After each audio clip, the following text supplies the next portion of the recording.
you can get started. Thank you very much. Can you hear me? Yes, yeah. We can see you. Yeah. Thank you. Thank you very much for this opportunity and this invitation to both Ambedkar and Shalabh. Really appreciate it. I'm going to be talking about finite sample guarantees using for RL algorithms using a Lyapunov approach. In this talk, there are people in this audience who know infinitely more about stochastic approximations than I do. So for them, maybe there are one or two slides which are novel, which is about the new Lyapunov function. But in my talk, I'll sort of build up slowly. I'll talk about what is a Markovian stochastic approximation and the connection to RL very concretely before we get into that. So this is joint work with Zaiwei Chen, who did much of the heavy lifting. He's a PhD student at Georgia Tech, working with Siva, Theja, Maguluri, and Karthikeyan Shanmugam, who's at IBM Research. So let's get started. So the obligatory slide on reinforcement learning, which is, so what RL is about is the following, that you want to learn a good control policy from data, meaning that you take actions.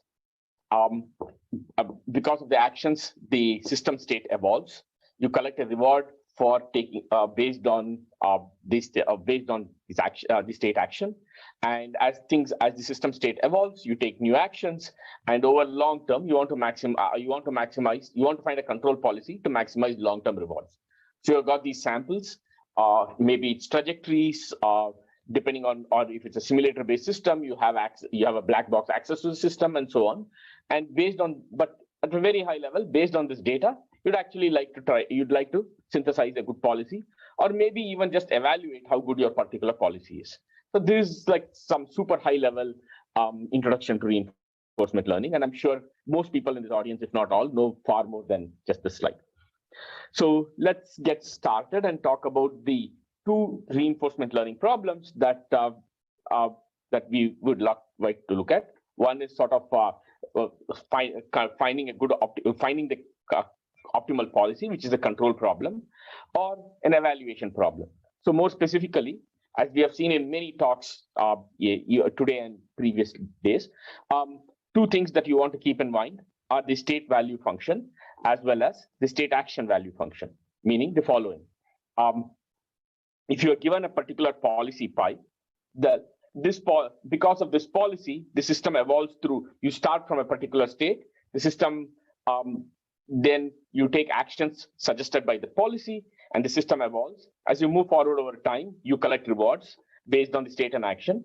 And what you'd like to deal with compute is the so-called value function for any particular starting state, which is nothing but the beta discounted infinite horizon cost. So throughout this talk, I'm going to stick to a discounted problem. So beta is less than 1. And I'm also going to stick to the tabular setting. So we saw that Prashant earlier had talked about more function approximations, and so did Srikanth yesterday and so on. But today, I'm just going to stick to the tabular setting for today's talk. The other value function which we may care about is so-called the state action value function, which means that it's not just given a starting state, but also a starting action. And following that, you take actions from your policy. Again, you're going to have the reward sequence discounted, look at the infinite horizon and take the expectation. So that's your state action value function. And whichever one of these things we are dealing with, the high level goal is there are two. One, can you find the optimal policy pi, which gives you, or a simpler goal would be, given a fixed policy pi, actually compute this quantity from data. All right. So the way you want to look at this is the Bellman's fixed point equation. You can rewrite this infinite horizon, this problem, by just this fixed point equation. Again, this is all classical stuff. There's nothing new, which is the following, that so you given a starting state, if you take actions with a policy pi, the fixed point equation is given by the expected value of, well, you're in state S. When you take action A, you get a particular reward RSA. You go to the next time step. And at the next time step, you go to some new state S1. And so suppose that you know the value function at that particular new state, V pi of S. One step forward in time, you have a one-step discount of beta, and this is your standard fixed point equation. Nothing fancy, textbook stuff. Okay. So you can vectorize this. This is a scalar equation. This is a scalar. So you can vectorize this as V pi, this where this vector is over all possible states. Since I have a finite state, and vectors are equivalent here. So this is just a vector update. So you can look at this expectation as some operator h operating on this V pi, and the fixed point equation therefore is V pi equal to h of V pi.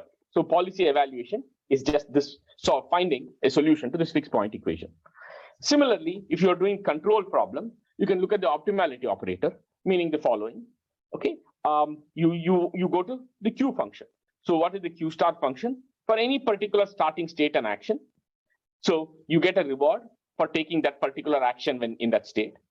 Go to the next time step. So you're discounting by beta. The next time step, the system has evolved to state S1. And suppose that you take the best action in that state, meaning A prime is look at the Q star function for that state, and A prime is the best, the one that maximizes this.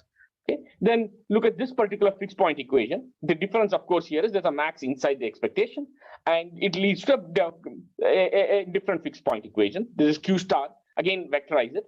This vector is over all states and actions. This is a lower dimension. This vector is smaller. It's just over states. But nevertheless, both of them abstractly are different fixed point, finite dimensional fixed point equations. And if you can compute this expectation, meaning you know the transition probability matrix through which things are evolving, this is classic MDP dynamic programming problems. But if this operator H is not known, meaning you cannot compute this expectation, but you only have access to samples, then you want to move. Then the connection is reinforcement learning. Okay? So that's really what we are talking about. Good. So in today's talk, so with this very brief motivation, let's start where I want to talk about sort of finite sample bounds for Markovian stochastic approximation with general contractive norms.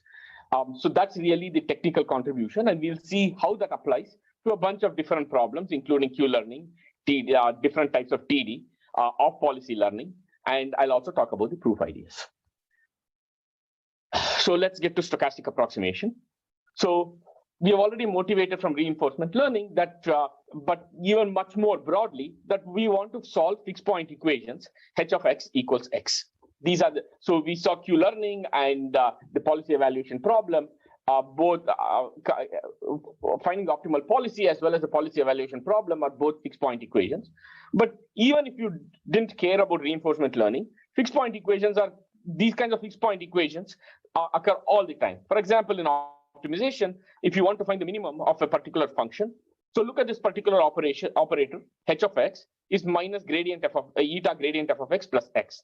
So the fixed point equation associated with this, if I put this thing, is just gradient f of x equal to 0. So you're trying to, and then once you say that this is a fixed point equation I want to solve, this will lead to potential, the kinds of algorithms for this could lead to sort of gradient descent and variance of it. Okay. What we want to do is to solve h of x equals x. So the obvious thing to do is to start from some xk, iterate h, to get xk plus 1 and go through this iteration. And if you look, if h is contractive, meaning that if you have the property that h of x minus h of y norm is less than or equal to gamma x minus y for gamma strictly less than 1, then this is a graphic. I mean, basically the distance between them contracts. It's very natural that this iteration should converge to the solution of this fixed point equation. And indeed, that's what Banach's fixed point theorem says, that xk converges geometrically fast to x star. Again, so there's a contractive system. So second point I want to make. So in many of the earlier talks today, people were our colleagues were talking about general stochastic approximations. I am only talking about contractive stochastic approximations today in this talk. So now this brings us to stochastic approximation. We want to solve such a fixed point equation, but we don't have access to h. We only have noisy access to h. Meaning, if we suppose we have a black box or an oracle to which you feed in an x, you feed in some quantity into this, it's not going to return h of x, but instead will return h of x plus noise. So this essentially, so where will you get such an oracle from? If h happens to have an expectation in it, which is what we were motivating our problems on Bellman equation at the beginning of this talk with, then but you cannot compute this expectation because you don't know the transition matrix. You would like to estimate this from samples, maybe even a single sample, in which case what you have is an unbiased estimator, but with some noise added to it, but it's just a noisy version of it. So noisy stochastic approximation is a natural way to think about some of the fixed point equations we talked about earlier. And there's indeed a very, very rich history of stochastic approximations going back to Robbins and Monroe. The generic way is the following. Well, what you want to do is to figure out xk plus 1. Previously, remember, we just took xk, fed it in to h of xk, and just assume that h of xk will give xk plus 1, and then just trust the next step. Here, since it's noisy, you don't want to quite trust what is going on. You take the previous xk, put a weight on it close to 1, imagine epsilon k is small, and then take the xk which you have, feed it into h of xk, but you know that you're going to get a noisy version, so you put a small weight on it, and then average these two to get the next xk plus 1.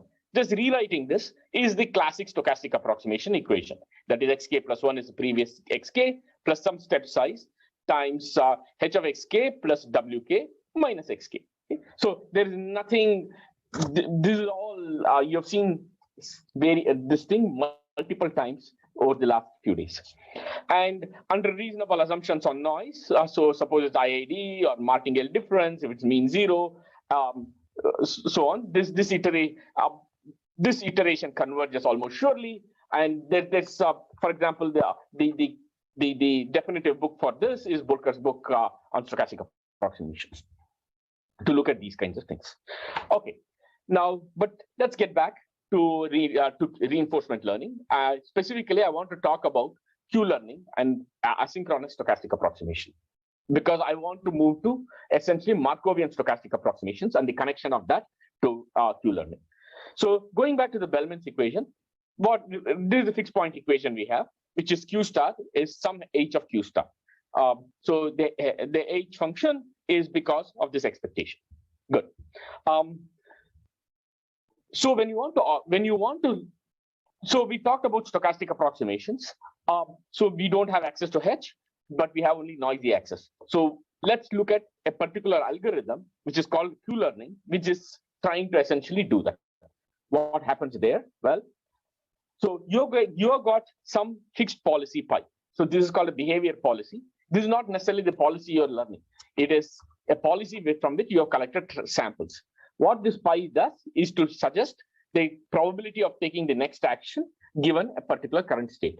And this pi is nice in the sense that the probability of taking any particular action is strictly greater than 0, which means that essentially your state comma action under this policy, because we are in a finite number of state setting, finite number of action setting, with the non-degenerate condition on the behavior policy, it will induce basically a periodic irreducible Markov chain on your state action, and therefore you're going to sample every state infinitely often, and things are good.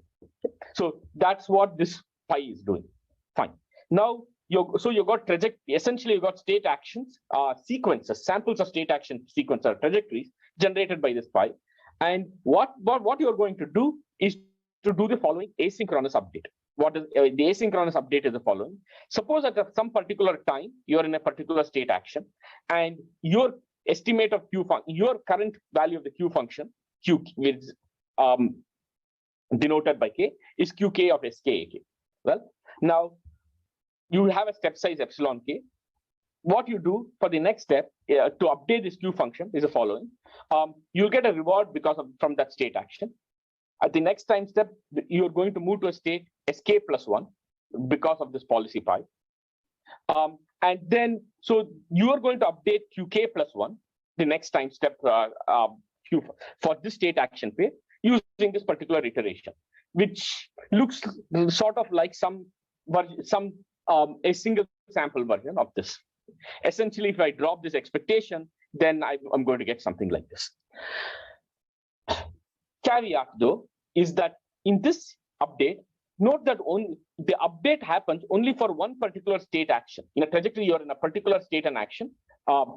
Whereas if you think about this, the underlying Markov chain, it has many more state, many additional states. For the states which you are not on, you don't update anything at all. You keep k plus 1 SA equal to whatever the previous value of. You don't have any of this at all.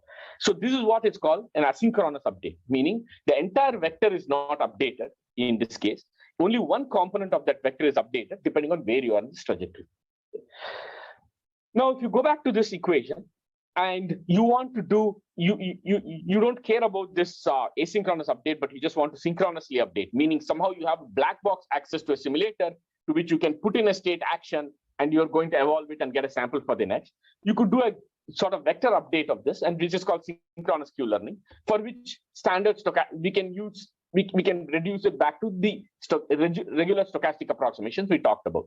However, when you have this kind of a setting where it's asynchronous, only one component is being updated. Shalab, let me see, what's this question? Is there any assumption? Yes. So to answer Shalab's question, here the assumption is, that's the assumption. Okay. So in this case, so the finite state Markov chain, the assumption is that you are it will lead to an aperiodic irreducible Markov chain over the entire state space. Does that address your question, Shalab? Yes, please go ahead. Okay. All very elementary stuff for you. I mean, but we'll get to sort of, I just wanted to make sure that everybody is on the same page about the mapping between Markovian stochastic approximations and Q learning. So that's why I'm just going through all this.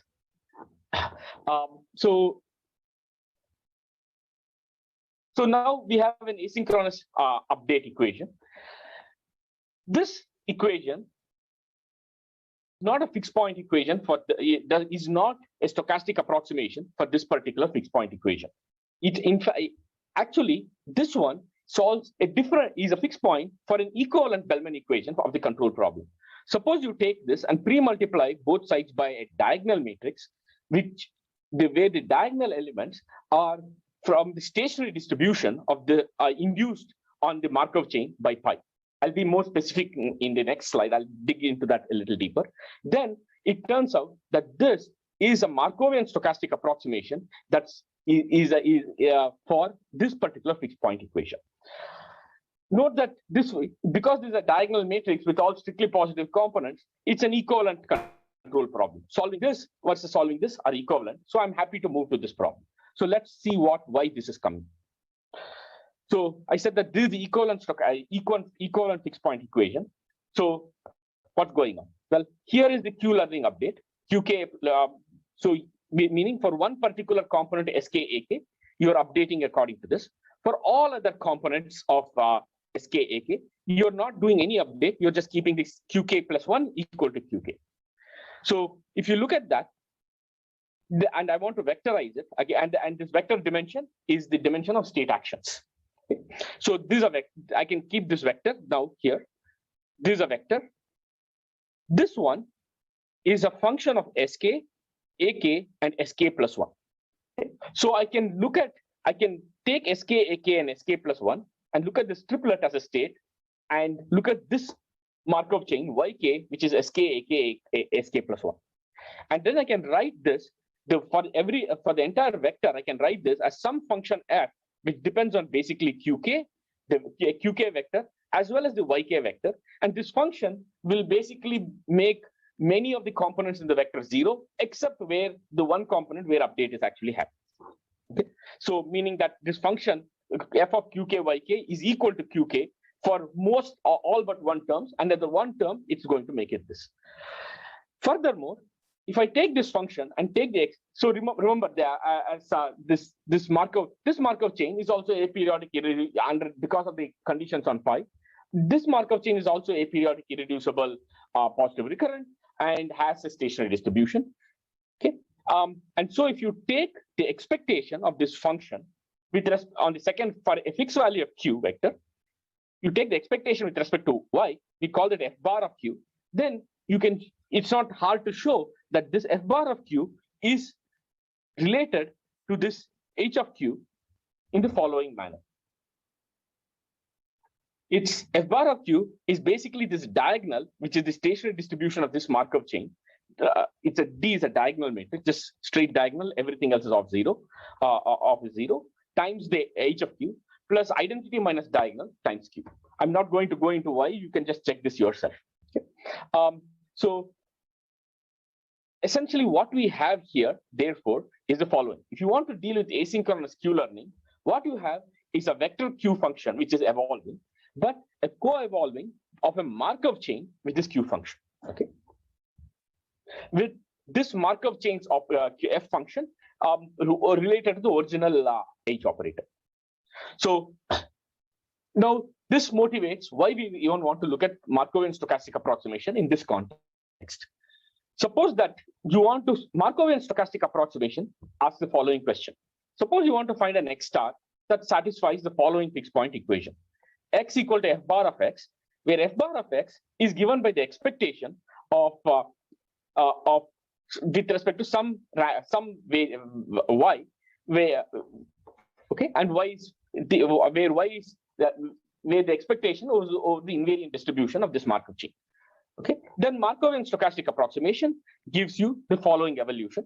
Xk plus 1 is exactly like the way we motivated stochastic approximation. This is a Markovian version of xk plus 1 is xk plus some step size times, well, you have an oracle access to this. So noisy oracle access minus xk. Okay, this is, and you take the step. So if you the equivalent way of looking at it is take this epsilon k minus times minus xk. This is 1 minus epsilon xk plus epsilon times f of xk yk. Exactly the same intuition we saw with stochastic approximation. So this is the Markovian stochastic approximation iteration. And the mapping to what we saw last time is the following. So we saw that f bar is dh plus I minus d times dh of q plus I minus dq. If you just substitute that into the fixed point equation, this iq will cancel, will give you this particular fixed point equation dq equal to dh of q. So going back 2 slides, this is why this q learning can be thought of. The asynchronous q learning is essentially a Markovian stochastic approximation for this equivalent control problem. Okay? So this is all motivation of why we are looking at Markovian stochastic approximation, this reinforcement learning cortex. Now, for the talks which I'm going to present today, so these are the generic assumptions we're going to have. Yk is an ergodic Markov chain with stationary distribution mu. Yk is geometric. It's a geometrically mixing Markov chain, so fast mixing. And this in the Q learning parts, and in some of and actually even for the TD and so on, the noise here is all the noise is going to only be encoded in Yk itself. Wk is going to be 0, but in general, for Markovian stochastic approximation, you could have noise as well. And this noise is IID or martingale difference noise, mean 0. With a much stronger assumption than what is used for synchronous stochastic approximation. The noise samples itself. So these are almost sure bound. Okay, it's bounded by the norm plus b. Typically, you would expect a variance bound of this sort. If you are doing synchronous, so we have an alternate version for synchronous stochastic approximation where we don't need the stronger assumption. For the asynchronous version, the Markovian, we need this much stronger assumption. It's interesting to see how you can get rid of that, but for today's talk, I'm going to assume this. And the most important part, which is f bar, is a contraction with respect to an arbitrary norm. So it's not just a 2-norm contraction. This fixed point equation satisfies some contraction, and f bar satisfies f bar of x minus f bar of y less than gamma x minus y. So hopefully the setting is clear at this point. So let's now talk about the Markovian stochastic approximation result. It says that if you have a fixed step size, and so what we have shown here is the L infinity norm contraction, then what you can show is that if you got such a L infinity norm contraction, norm contraction, then if you look at the mean square bound after k iterations, so these are finite number of iterations result, then the bound is of the following form. So let's look at this in, a little more carefully, this particular bound. So the first term depends on how far you started from away from the fixed point. So that's obviously there. X0 minus x star whole square is C1. And then because you're using fixed step size, you should geometrically converge to a ball about x star. So that's exactly what is going on here. It is 1 minus this. Remember, gamma is less than 1. Okay. So this gamma plays in here. So therefore, something less than 1. So to the power of k. So this is contracting. And there's an additive term which basically tells you how big this ball is going to be. And what we can show is it's essentially logarithmic in the state action dimension here. Okay. So that's essentially what you get out of this. So if you use diminishing step sizes for Markovian stochastic approximations, meaning you don't want, so basically the trajectory is going to go down in the fixed step size geometrically fast to a ball, but then wander around this ball. Instead of doing that, suppose you want this ball to actually shrink to 0 itself, then you use not a fixed step size, but some decreasing step size. There are many regimes of decreasing step size. How do you want to? So what we normally think of is the step size goes as 1 over k in the iterate. But you could go slower, or you could go at different other rates as well. So there you can the most useful one is this one. So this thing epsilon k, the step size is chosen as alpha by k with alpha large enough. Then what you can show is that this Markovian stochastic approximation with the assumptions we talked about previously gives you these finite sample bounds. That is the norm of x minus x star whole square. There's of course that. And then there's a log k by k. So it's a 1 over k convergence. And the dependence on the state action dimension is logarithmic. And it's 1 minus 1 by gamma cube. Now, let's talk about the related work in this space. Suppose you are dealing with synchronous Q-learning. That means I don't have the diagonal D matrix. And the contraction of that F is a 2-norm contraction. This is essentially what we talked about, is essentially stochastic gradient descent, which we know is a lot about. And a great reference is a survey article by Leon Botu and colleagues in 2018. If you have asynchronous stochastic approximations and L-infinity norm contraction, this is asynchronous Q-learning. The state-of-the-art L2 mean square bounds by Beck and Srikanth use different techniques. They don't go, basically it uses additional properties of Q-learning that iterates are bounded. And if you do that, their method gives you polynomial in dimension, polynomial in D. Again, whereas our work, we have sort of logarithmic in state action dimension, the same setting. Markovian stochastic approximations, if you look at linear and Hurwitz operators in L2, which is TD learning, there's this really nice paper by Srikanth and Ning in Cold 2019. So what we have been looking at is Markovian stochastic approximation. The real contribution is about general norm contractions, which recovers some of these existing results, as well as for off policy. For example, we have new results for clipped off policies, such as V-trace, which I'll talk about in some time. And we can get you finite sample bounds. The key advance here is a Lyapunov function, which allows us to do these finite sample analysis using the generalized Moreau envelope. Before I get into the proof details, so the rest of the talk, what I want to do is the following. I want to very briefly touch upon Q-learning, since I motivated the connection between Markovian essay and Q-learning. Talk about the results and talk about the state of the art. Go to the proof sketch, and if time permits, talk about essentially the applications to various TD learning and with off, as well as off policy TD learning. In Q-learning, this is the iteration. Now we have seen this several times. And F bar here, because this is max, is an L-infinity norm contraction. Okay, and if you have asynchronous stochastic approximation, if you have asynchronous updates, then our bound basically gives you log of the state action divided by 1 by mu min cube, where mu min is that underlying Markov chain's minimum probability state.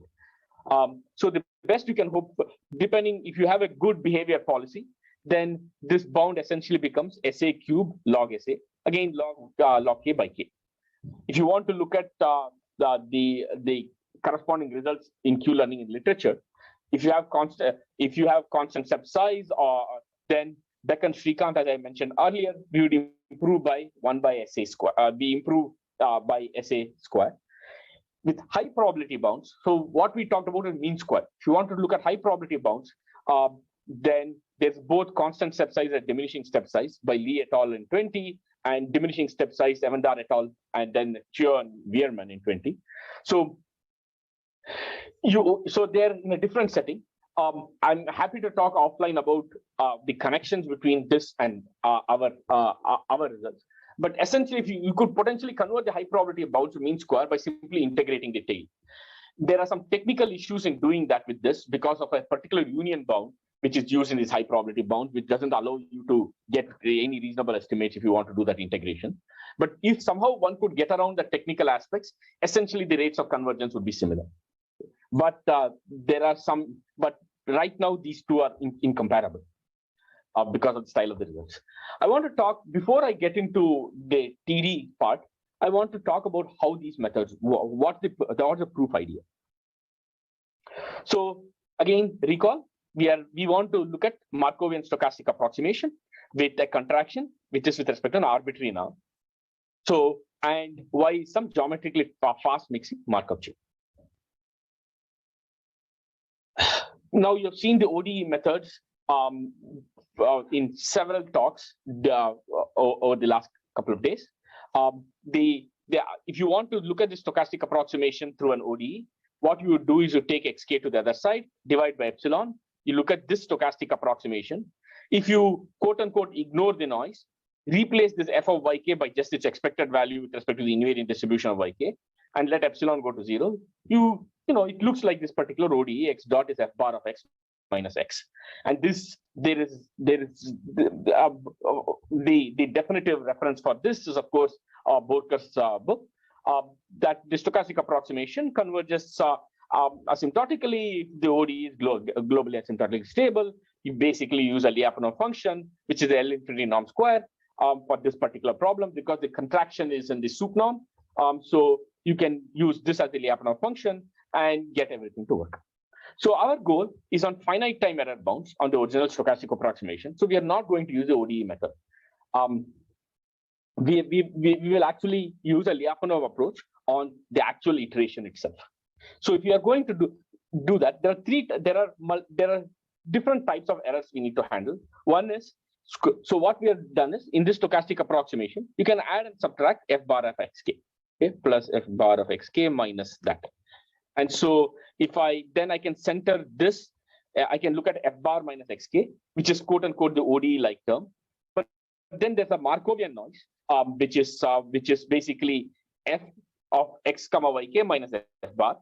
And there is the other martingale noise as well. And we want to control these errors and actually show finite time error bounds. What would you naturally do in this case? You just mimic the ODE method.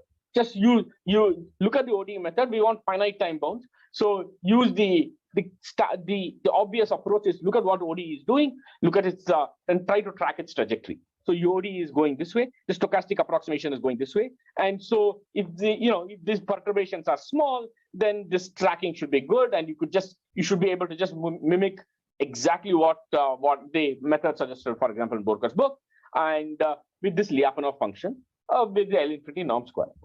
The problem is, and this works if the contraction is L2 norm. The problem is if it's an L infinity norm, it doesn't work. And the reason is the following. When you're trying to control these deviations, it turns out you need to control a second order term in the Taylor series expansion, essentially smoothness, to deal with both the discretization and the additive noise effects. Smoothness essentially means the following. The Lyapunov function m of y should be bounded, it should be m of x plus the gradient y minus x projected on the gradient plus a second order term where you're controlling the L infinity noise error between y and x. Problem is, this is not smooth. The infinity norm is not smooth. So if it's not smooth, then this breaks and I need some other Lyapunov function.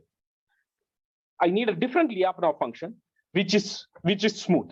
But if I switch my Lyapunov function, finally I care about the infinity noise, for example, in Q learning, I care about the infinity norm error. So I don't just need smoothness. I also now need approximability, meaning whatever Lyapunov function I'm using should be quote unquote close to the Lyapunov function I'd like to use, but I cannot because it's not smooth. Okay, so hopefully the issue is clear. If you want to go from ODE to finite time bounds, we need to find the right Lyapunov function to satisfy both these properties. And the idea is that we are going to use a generalized Moreau envelope. So what is the generalized Moreau envelope is essentially the following. We are using an informal convolution of the Lyapunov function we have with some other function, a convex a smooth function, basically, but which perturbs this function which is not smooth, makes this overall thing smooth. Specifically, you take the infinity norm, this G, think of it as a P norm. Okay, it can be any convex smooth, but let's say we actually say G of X. Sorry, a second. So think of G of X is X LP norm. So if you suppose we know that if the P norm is a smooth function, P minus one smooth. So you essentially do this particular informal convolution. So informal convolution. So all we are doing is essentially smoothing this function. And it turns out if you smooth it, this one is now also smooth. And if by choosing this mu carefully, we can basically control the approximation error as well. Okay. So once you do this, then we are hopefully in business, meaning that we can control using that Lyapunov function. You can control the ODE terms and the additive noise by trying to mimic what you look at the ODE analysis, but do it in 5 discrete time steps. But mimic it using this new Lyapunov function, and then now that this new Lyapunov function is a good approximation of the actual error which you want to control because of this approximability result, and go back and forth between the two, and you can control all that. But there's a second issue, which is the Markovian error, because we are forced to be in the Markovian stochastic approximation setting for us. So we are forced to be in this Markovian stochastic approximation setting because of the asynchronous nature of the updates we were talking about.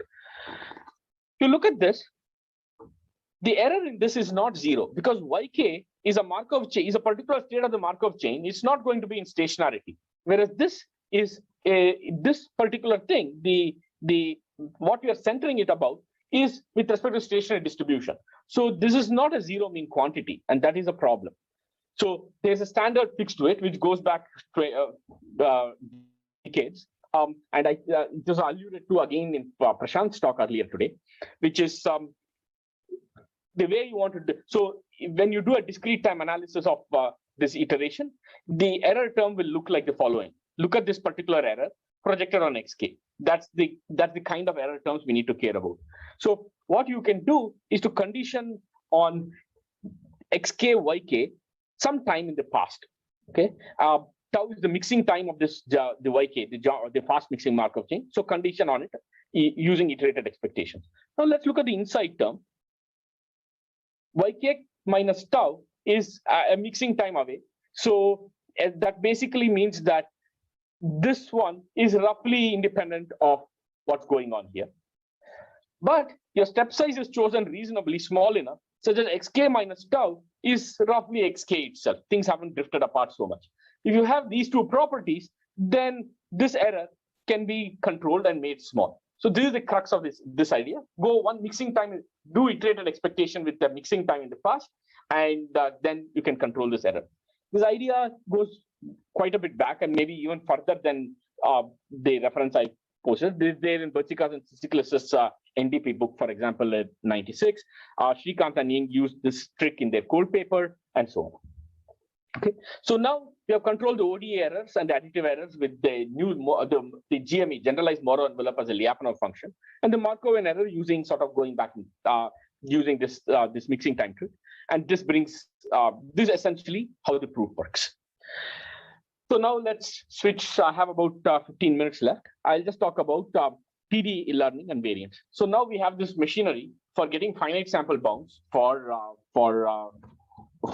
general contractive stochastic approximation, Markovian essay. The first is the vanilla state value TD learning. But before that, let's even look at Monte Carlo. If you wanted to estimate the value function, instead of doing TD, you could just do the standard Monte Carlo approach, meaning the following: you want to compute this expectation, right? So it's a infinite summation with geometrically decaying terms. Something easy, quote unquote. The obvious thing, if I didn't know anything better, is replace the expectation by empirical average. Run many trajectories. Okay, along each trajectory, collect the rewards, and then average it across. So I can get an estimate for this. And this is what is called Monte Carlo. Of course, there are much more sophisticated methods because this seems so wasteful of samples. But you can do other things, but roughly this is the idea. Run many trajectories and average. The other approach, of course, is TD. And Prashant just gave a great introduction to this. So here, in TD, or more generally in TDN, you go back to the BELLMAN equation and try to write a Markovian stochastic approximation for that in the language. So if you write, and there are many stochastic approximation algorithms that can try to solve this particular fixed point equation. One particular one is TDN, which is the following: that it's again going along a single trajectory, and that's why we are using Markovian stochastic approximation, meaning that some component is updated, nothing else is updated. And the update, if let's look at n equal to 0. If n equal to 0, then the update is basically look at the reward plus beta times next one, sk plus 1 minus vk, the step size. And if you want to do TDN with n step, you can look at this term, quote unquote, discount with the discount and average over n steps. Okay, if n equal to 1, this is called TD algorithm. With in general, this TDN, and if n equal to infinity, this is essentially Monte Carlo. A long-standing question here is: can you show that TD is better than Monte Carlo?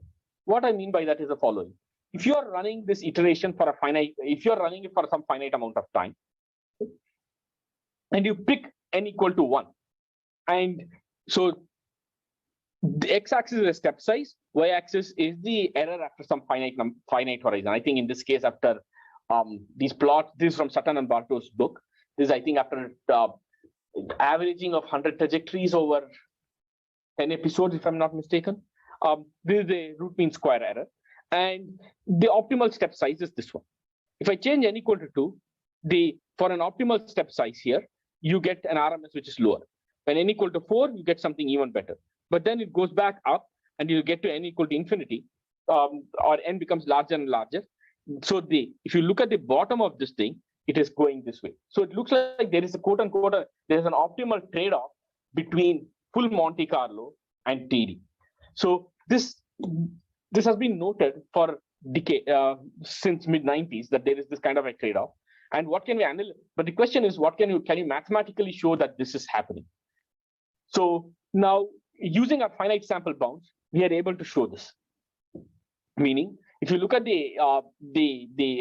after k steps, this contraction factor is as n increases, this contraction factor improves. So you're going to get faster and faster into a ball. But this constant, the ball diameter, is a function of n, increasing function of n.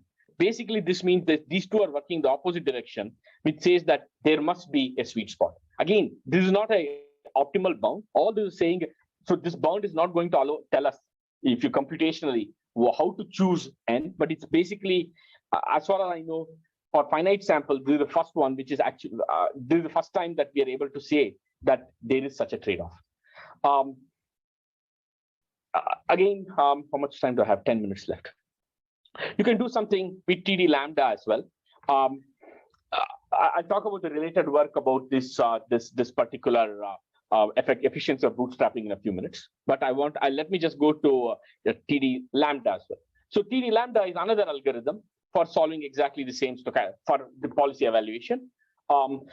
It essentially uses something called the eligibility trace on this difference. So get rid of the expectation, make it like center it, and then weight it by this eligibility trace. Roughly what TD lambda is doing is to look at a geometric horizon. It's instead of looking at TDN looks at a deterministic horizon of n. You can interpret this as some geometric amount of horizon. Again, with TD lambda, there's a lot of numerical work. This is from Sutton and Bartow's book, which indicates that there is actually a trade-off between full Monte Carlo, how to choose lambda. One extreme is TD lambda equal to 0 becomes TD, lambda equal to 1 becomes Monte Carlo, and how do you optimally choose the lambda is an interesting question. So if you use the Markovian stochastic approximation bounds, again for TD lambda, we can show such a trade-off that there's a contraction and there's a diameter, and there's a trade-off between these two by choosing lambda. Let me see.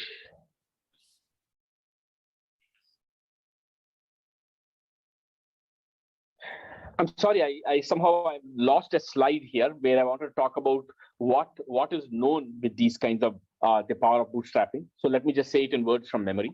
So this bootstrapping trade-offs have been known since late 90s. There's a paper there are several papers by Sutton, Kearns, and Singh, by Singh and other collaborators, and so on. So what has been shown numerically, this trade-off has been observed as early as I think late 90s. I don't remember exactly the paper. I'm sorry, I missed that slide here. And but beyond that, for a variant of TD lambda, I think it's Kearns and Singh in 2000. It's not TD lambda, for a different variant. Power of bootstrapping was actually analytically shown. So as far as we know, to actually show it with finite sample bounds, what we have done is see these two terms separately. Though I must note that there are other ways of doing TD lambda and these finite sample bounds. For example, Ing and Srikanth and Colt 19, their expressions, they use a different approach. They don't use a Markovian SA approach. They use a Hurwitz approach. But for L2 norm contraction, which is what TDs are, they're all equivalent. They could have done this thing, they just didn't. Okay, so that's if you look at their expressions and start explicitly computing it, I think that they could have gotten something similar as well. So now let me switch to in the last 5 minutes or so, I want to talk about off policy. So again, we're just going to policy evaluation. This is the BELLMAN this is the fixed point equation with Markovian SA. This is an L2 norm contraction. Suppose that now you have a policy pi prime, not the not the actual policy. So okay, let's step back. I have a policy pi and I want to evaluate its performance. That's what we are doing here. But suppose that I don't have trajectories generated by this policy pi. I have trajectories generated by some other policy pi prime. Can I use that other policy traces but nevertheless evaluate what's going on? Nevertheless, figure out the fixed point solution to this. The answer is yes, of course, off policy evaluation. And it follows basically from this very simple idea. If I've got samples xi from some distribution P, and I want to compute instead the expectation of xi from a distribution Q. So if I simply average these samples, then I'm just going to get the expected value with respect to distribution P, not with distribution Q. But what I can do is to reweight these samples from the following trick. This is equal to expectation under P of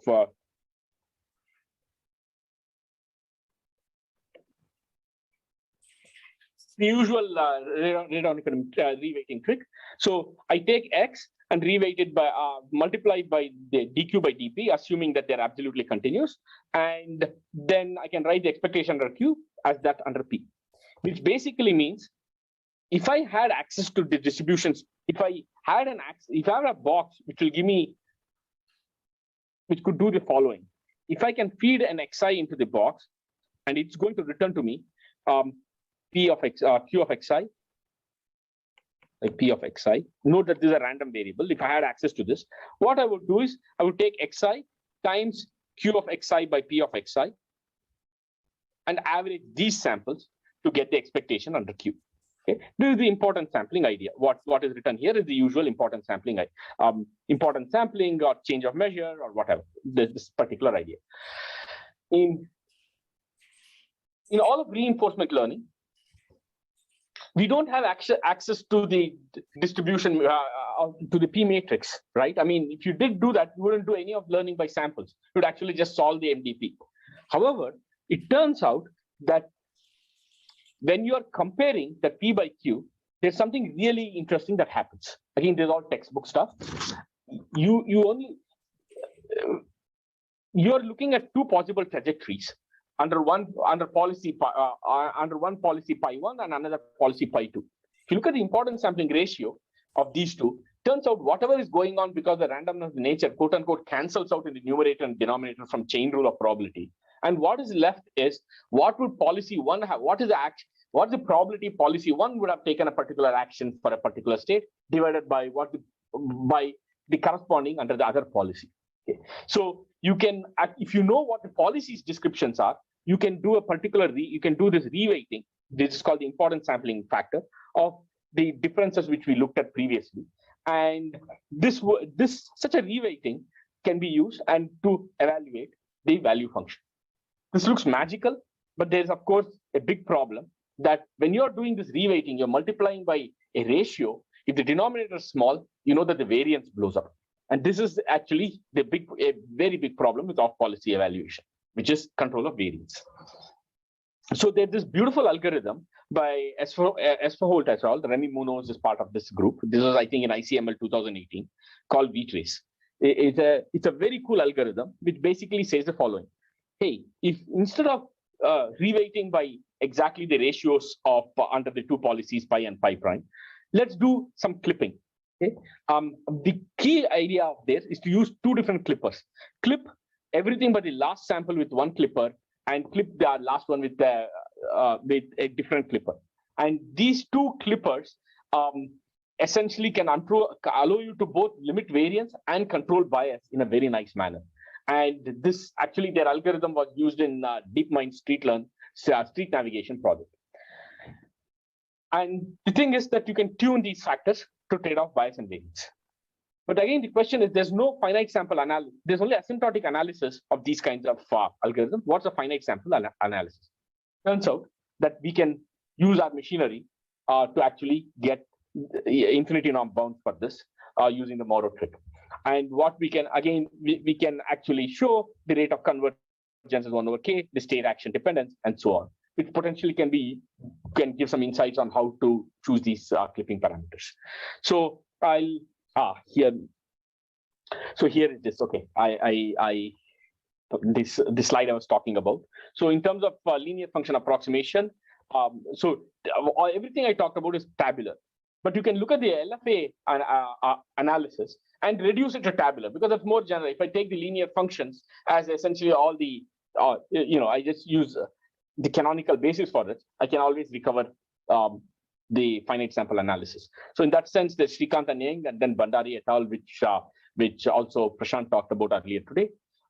Effect of bootstrapping, there's Sutton and Singh and Sutton and Kearns and Singh, the papers I talked about. For V-trace, there's no prior known finite time bounds. So in conclusion, what we talked about today was about Markovian essay, and with arbitrary norm contraction, by using this new function, we're able to get a bunch of finite sample bounds. That I think I'll stop at this point and take questions. Thank you. Thanks, Sanjay. Any questions from anybody?